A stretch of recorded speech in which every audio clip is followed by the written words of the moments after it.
Beer ಪ್ರಿಯರಿಗೆ ರಾಜ್ಯ ಸರ್ಕಾರ ಮತ್ತೊಂದು ಶಾಕ್ ನೀಡಿದೆ. ಮದ್ಯದ ಅಂಗಡಿಯಲ್ಲಿ ಸ್ಟಾಕ್ ಸಿಗ್ತಿಲ್ಲ, ಬಂದ ದಾರಿಗೆ ಸುಂಕವಿಲ್ಲ ಎಂಬಂತೆ ಮತ್ತೆ ಎಲ್ಲರೂ ವಾಪಸ್ ಹೋಗ್ತಿದ್ದಾರೆ. ಅರೆ ಅದ್ಯಾಕೆ ಅಂತೀರಾ? ಈ ಸ್ಟೋರಿ ನೋಡಿ.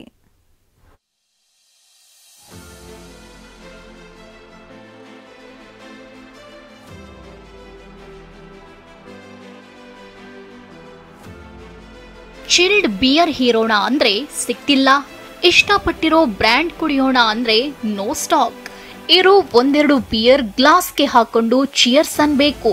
ಬೆಲೆ ಏರಿಕೆಯಿಂದ ಬೆಂದು ಹೋಗಿರೋ ಬಿಯರ್ ಪ್ರಿಯರಿಗೆ ಮೇಲಿಂದ ಮೇಲೆ ಬಿಸಿ ತಟ್ಟಿದೆ.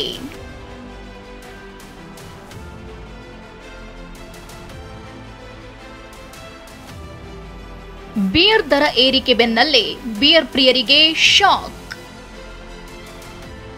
ಹೊಸ ದರದ ಬಾಟಲಿ ಬಂದಿಲ್ಲ, ಮದ್ಯಪ್ರಿಯರು ಕಂಗಾಲು. ರಾಜ್ಯದಲ್ಲಿ ಮದ್ಯಪ್ರಿಯರಿಗೆ ಶಾಕ್ ಮೇಲೆ ಶಾಕ್ ಎದುರಾಗ್ತಿದೆ. ಈಗಾಗಲೇ ರಾಜ್ಯ ಸರ್ಕಾರ ಬಿಯರ್ ದರ ಏರಿಸಿ ಬರೆ ಹಾಕಿದೆ. ನಾರ್ಮಲ್ ಬ್ರ್ಯಾಂಡ್ ಬಿಯರ್ನಿಂದ ಹಿಡಿದು ದುಬಾರಿ ಬಿಯರ್ ವರೆಗೂ 5 ರಿಂದ 45 ರೂಪಾಯಿವರೆಗೆ ರೇಟ್ ಹೆಚ್ಚಿಸಲಾಗಿದೆ. ಈ ನಡುವೆ ಬೆಂಗಳೂರು ಸೇರಿದಂತೆ ರಾಜ್ಯದಲ್ಲಿ ಬಿಯರ್ ನೋ ಸ್ಟಾಕ್ ಆಗೋಗಿದೆ. ಯಾಕಂದ್ರೆ ಕೆಎಸ್ಬಿಸಿಎಲ್ನಿಂದ ಮದ್ಯದ ಅಂಗಡಿಗಳಿಗೆ ಬಿಯರ್ ಸಪ್ಲೈ ಆಗ್ತಿಲ್ವಂತೆ. ಹೊಸ ಮದ್ಯದ ದರ ಪ್ರಿಂಟ್ ಆಗಿಲ್ವಂತೆ. ಕಳೆದ 5 ದಿನಗಳಿಂದ ಬಿಯರ್ ನೋ ಸ್ಟಾಕ್ ಆಗಿದೆ ಅಂತ ಬಾರ್ನವರು ಹೇಳ್ತಿದ್ದಾರೆ.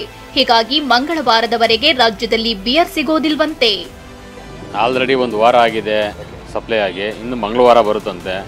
ಆಲ್ರೆಡಿ ಬಿಯರ್ ಯಾವೂ ಇಲ್ಲ, ಮಂಗಳವಾರವರೆಗೂ ಬಿಲ್ ಆಗಲ್ವಂತೆ. ಆ ಡಿಪೋದಲ್ಲಿ ಯಾವಾಗ ಕೊಡ್ತಾ ಇಲ್ಲ, ಬೇರೆ ಎಲ್ಲ ಕೊಡ್ತಾ ಇದ್ದಾರೆ, ಬಿಯರ್ ಯಾವುದೂ ಕೊಡ್ತಾ ಇಲ್ಲ. ತುಂಬ ಸಮಸ್ಯೆ ಆಗ್ತಾ ಇದೆ, ಬಿಯರ್ ಇಲ್ಲದೇ ತುಂಬ ಸಮಸ್ಯೆ ಆಗ್ತಾ ಇದೆ. ಇನ್ನು ಬಿಯರ್ ಮಾರಾಟದಿಂದ ಸರ್ಕಾರಕ್ಕೆ ಕಡಿಮೆ ಲಾಭ ಬರುತ್ತಂತೆ.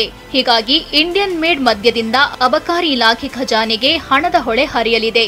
ಮದ್ಯದ ಅಂಗಡಿಗಳಿಗೆ ಕೆಎಸ್ಬಿಎಲ್ ಕೇವಲ ಇಂಡಿಯನ್ ಮೇಡರ್ ಮದ್ಯವನ್ನ ಮಾತ್ರ ಕಳಿಸ್ತಿದೆ. ಬಿಯರ್ ಕೇಳಿದ್ರೆ ಹೊಸ ಪ್ರಿಂಟ್ ಬಂದಿಲ್ಲ, ನೋ ಸ್ಟಾಕ್ ಅಂತಿದ್ದಾರೆ. ಇತ್ತ ನಮ್ಮ ಬ್ರ್ಯಾಂಡ್ ಬಿಯರ್ ಸಿಗ್ತಿಲ್ಲ ಅಂತ ಮದ್ಯಪ್ರಿಯರು ಬೇಸರ ಹೊರಹಾಕ್ತಿದ್ದಾರೆ. ಈಗ ಬಾರಲ್ಲಿ ಕೊಡೋ ಬೇರೆ ನಾವು ಕುಡಿಯೋ ಬೇರೆಗಳಿಗೆ ಬಾಟ್ಲು ಬೇರೆಗಿಂತ ಈಗ ಸಿಗ್ತಿರೋದಾಗ ನಾವು ಡ್ರಾಟ್ ಬೇರೆ ಹೋದಾಗ ಅದು ನಮಗೆ ಅದು ಸರಿ ಹೋಗಲ್ಲ. ನಾವು ಕುಡಿಯೋ ಬಿಯರ್ ಬೇಕು ಅನ್ನೋ ನಾವು ಯಾವತ್ತೂ ಕೇಳಕ್ಕೆ ಬರ್ತೀವಿ. ಈಗ ಸ್ಟಾಕ್ ಇಲ್ಲ ಎಲ್ಲೇ ಹೋದ್ರು ಈಗ ನಾವು ಕುಡಿಯೋದಾಗಲಿ ನಮ್ದು ಯಾವುದೋ ಸ್ಟಾಕ್ ಬರ್ತಿಲ್ಲ ಸರ್. ರಾಜ್ಯ ಸರ್ಕಾರ ತನ್ನ ಬೊಕ್ಕಸ ತುಂಬಿಸಿಕೊಳ್ಳಲು ನಾನಾ ಸರ್ಕಸ್ ಮಾಡ್ತಿದೆ. ಬಿಯರ್ ಪ್ರಿಯರಿಗೆ ದರ ಏರಿಕೆ ಶಾಕ್ ನೀಡಿದ್ದ ಸರ್ಕಾರ ಇದೀಗ ಬಿಯರ್ ಸಪ್ಲೈಯನ್ನ ನಿಲ್ಲಿಸಿ ಮತ್ತೊಂದು ಆಘಾತ ನೀಡಿದೆ. ವೀಕೆಂಡ್ ಟೈಮ್ನಲ್ಲೇ ಬಿಯರ್ ಸ್ಟಾಕ್ ಇಲ್ಲ ಅಂದ್ರೆ ಹೇಗೆ ಅಂತ ಮದ್ಯಪ್ರಿಯರು ಯೋಚಿಸುವಂತಾಗಿದೆ. ಕಿರಣ್ ಸೂರ್ಯ, ಟಿವಿ9 ಬೆಂಗಳೂರು.